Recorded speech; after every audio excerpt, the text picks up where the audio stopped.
Gjithçka ndryshon për mirë. Ja 3 shenjat më me fat të javës.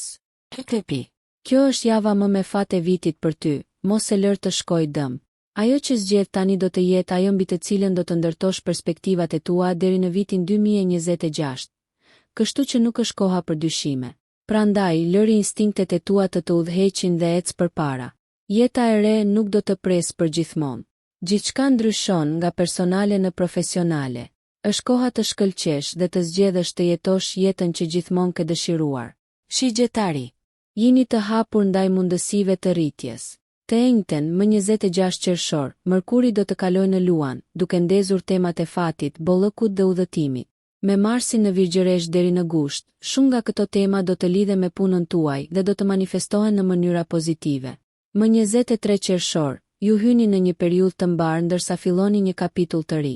Kjo do të ndikojë pozitivisht në karrierën tuaj dhe do të sjellë një ndryshim vendbanimi. Lërini pas frikërat dhe hezitimet dhe merrni vendimin e madh. Duhet të përfitoni nga favori i fatit ndaj të guximshmëve. Është koha për të ndjekur ëndrat tuaja dhe për t'i arritur ato. Luani. Investimi në veten tuaj është gjëja më e mirë që mund të bëni në këtë fazë. Suksesi dhe pasuria kërkojnë punë dhe nuk vijnë lehtë. Rruga drejt rezultatit të dëshiruar do t'ju ndihmojë të menaxhoni paratë dhe lavdinë që ëndërroni. Mos prisni vetëm fatin, por shfrytëzoni kohën për të investuar në veten tuaj dhe në atë që ëndërroni.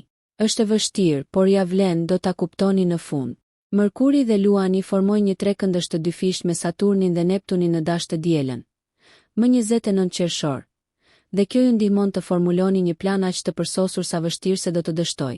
Nëse ju pëlqeu kjo video, shkoni në kanalin e YouTube-it Big VIP Albania Kosova, që e gjeni në bio. Mos harroni që të bëni subscribe dhe të klikoni butonin e zilës që të informoheni për videot më të reja.